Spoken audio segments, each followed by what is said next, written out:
Speculation গুলোকে জিইয়ে রাখা কেন? মানে ধরেন আপনিই বলছিলেন যে একটা সময় রেকর্ডেড দিতেন, তারপরে মেইল ইন্টারভিউ দেওয়া শুরু করলেন, তারপরে তিনি আরেকটু অ্যাডভান্স হলেন। মানে এরকম ধাপে, ধাপে করতে হচ্ছে কেন তাকে? মানে তিনিও তো আসলে সব স্পেকুলেশনকে একদম আউটরাইট রিজেক্ট করে ভিডিওতে আসতেই পারতেন। মানে যদি এটাকে এই বিষয়টা কি কোনোভাবে কাজে লাগানো হচ্ছে বা এর মধ্যেও কোনো কৌশল আছে যে কেউ বলবে এআই, কেউ বলবে তিনি রেকর্ডেড বক্তব্য দিবেন।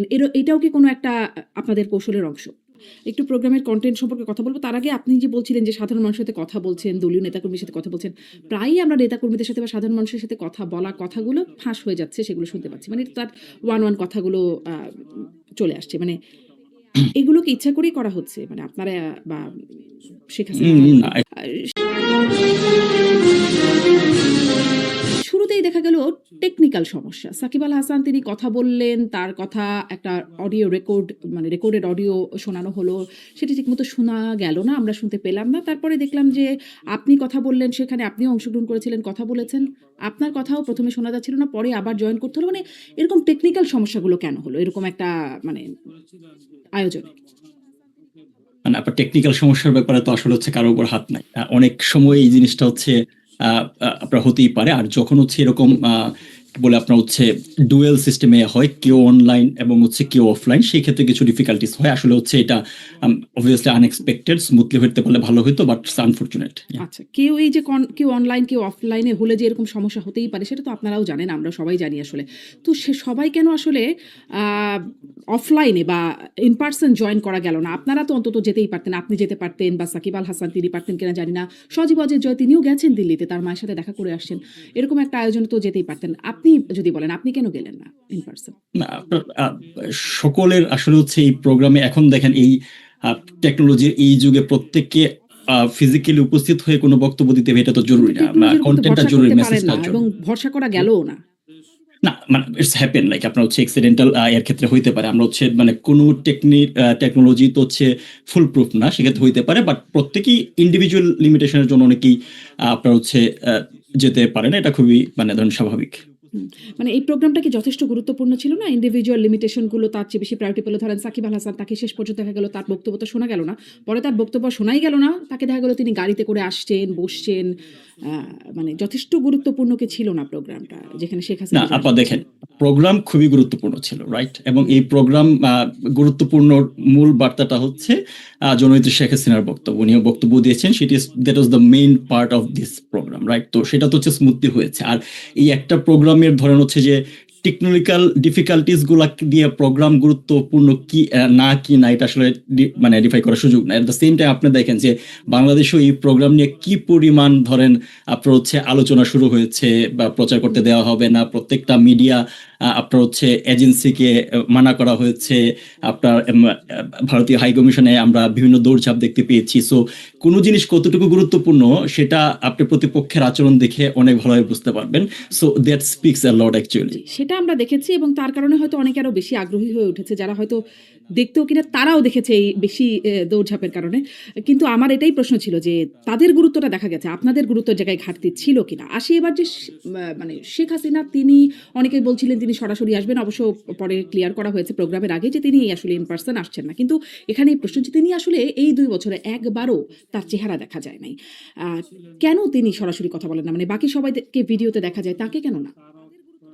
দেখেন, রাজনীতি তো একটা হচ্ছে ধরেন প্রক্রিয়ার ব্যাপার, এবং এটা উনার সিদ্ধান্ত, উনি কিভাবে আসবেন। যেমন আজকের এই প্রোগ্রামের আগেও তো আমরা অনেক ধরনের স্পেকুলেশন শুনতে পেয়েছি, উনি রেকর্ডের বক্তব্য দিবে আপনার, তারপর হচ্ছে মানে এআই দিয়ে বানাবে, উনি কি অবস্থায় আছে, এই ধরনের প্রচুর স্পেকুলেশন চলছে তো আমাদের বাংলাদেশের বিভিন্ন ইস্যুতে। সো রাজনীতি একটা ধারাবাহিক প্রক্রিয়া। উনি ভাবছেন এই জিনিসটা এভাবে নিয়ে যাওয়ার। আগে যেমন হচ্ছে রেকর্ডেড করতেন, আগে দেখেন একটা সময় ইন্টারভিউ গুলো ছিল ইমেল ইন্টারভিউ, হুম। রিসেন্টলি উনি হচ্ছে ওভার ফোনে ইন্টারভিউ দিচ্ছেন। ভবিষ্যতে এমন একজন সময় মানে ভেরি সুন হয়তো এমন সময় আসবে যখন সাংবাদিকরা ইন পার্সন গিয়ে ওনার ইন্টারভিউ নেবেন, এবং প্রযোজ্য সময় এবং যথাযথ সময়ে উনিও সামনে যখন আসা দরকার সেটা আসবেন, এবং সেটা এই আমরা উনি যথাযথ ডিসাইড। সময়টা আসলে কিসের উপর নির্ভরশীল? প্রশ্নটা এই কারণে করছি কারণ ফরেন করেসপন্ডেন্টস ক্লাব যেখানে দিল্লিতে যেই যারা যেটি আসলে আয়োজক ছিল, তার প্রেসিডেন্ট তার একটি বক্তব্য বাংলাদেশী গণমাধ্যমে এসেছে। তিনি বলছেন যে আম মানে ভারত সরকার তাকে ভিডিও ইন্টারভিউ দিতে অ্যালাও করে না। বিষয়টা কি আসলেই তাই? না, এটা তো উনার বক্তব্য ইয়েস নো কোনটাই হচ্ছে আমি মানে স্পেসিফিক্যালি উনার বক্তব্যের কাউন্টারে কোনো মন্তব্য করা উনাকে অসত্য বলা হবে, যেহেতু এটার ব্যাপার হচ্ছে আমার ফার্স্ট হ্যান্ড কোনো ইনফরমেশন নেই, বাট আমার জানা মতে এই ধরনের কোনো লিমিটেশন নাই। এটা ভারতের সাইড থেকে একাধিকবার ক্লিয়ার করা হয়েছে অফিসিয়ালি, নট কোনো ভায়া হয়ে, যে উনি কিভাবে আছেন, উনি কি করবেন, কি বক্তব্য দিবেন, এটা সম্পূর্ণরূপে উনার উপর। এবং উনার বক্তব্যের দেখেন লাস্টে আমরা যে ভাষণটা দেখেছি, যে উনি এই প্রোগ্রাম বলেন বা উনি কি বলছেন এটার কোনো রেসপন্সিবিলিটি ভারত নেবে না। এটা তো খুব ভেরি মাচ আন্ডারস্ট্যান্ডেবল যে ডিপ্লোমেটিক ভাষায় এইভাবেই বলা হয়ে থাকে। সো এই ধরনের কোনো প্রকারের নিষেধাজ্ঞা বা আছে এটা মনে হয় না, কারণ আপনারা জানেন যে বা আওয়ামী লীগের বিভিন্ন পর্যায়ে নেতৃবৃন্দ বিভিন্ন সময় গিয়ে নেত্রীর সাথে দেখা করছেন। সো কিছু স্পেকুলেশন তো অলরেডি বিভিন্ন সময় তৈরি হয়েছে, বাট আপনাদের একটু অপেক্ষা করতে হবে, কারণ যেটা বললাম স্পেকুলেশন গুলোকে জিয়ে রাখা কেন? মানে ধরেন আপনি বলছিলেন যে একটা সময় রেকর্ডেড দিতেন, তারপরে মেইল ইন্টারভিউ দেওয়া শুরু করলেন, তারপরে তিনি আরেকটু অ্যাডভান্স হলেন, মানে এরকম ধাপে ধাপে করতে হচ্ছে কেন তাকে? মানে তিনিও তো আসলে সব স্পেকুলেশনকে একদম আউটরাইট রিজেক্ট করে ভিডিওতে আসতেই পারতেন। মানে এটা কেন জরুরি যে সকল স্পেকুলেশনকে আউটরাইটলি রিজেক্ট এখনই করতে হবে? আমি যেটা বললাম যে রাজনীতি একটি ধারাবাহিক প্রক্রিয়ার ব্যাপার। সো উনি ওই প্রক্রিয়া, ওই মেথড এবং উনার প্ল্যান, এই বিষয়টিকে কোনোভাবে কাজে লাগানো হচ্ছে, বা এর মধ্যেও কোনো কৌশল আছে যে কেউ বলবে এআই, কেউ বলবে তিনি রেকর্ডেড বক্তব্য দিবেন, এটাও কি কোনো একটা আপনাদের কৌশলের অংশ? কৌশল না, এনিওয়ান ক্যান স্পেকুলেট। দেখেন উনার যে বক্তব্য, উনি প্রতিনিয়ত নেতাকর্মীদের সাথে কথা বলছেন, দায় মুক্তির প্রোগ্রামে নেতাকর্মীর বাইরে সাধারণ মানুষজন যারা বিভিন্নভাবে নির্যাতিত তাদের সাথে কথা বলছেন। So she is very much reachable. So উনার ভার্সন, উনি কি বলছেন না বলছেন উনি ক্লিয়ার করছেন, উনার পক্ষ হয়ে অন্য কাউকে আসলে ক্লিয়ার করতে দরকার নাই। সো ওই যেটা বললাম যে বাকিটা ওই ধাপে ধাপে উনি আছেন, এটা উনার সিদ্ধান্ত।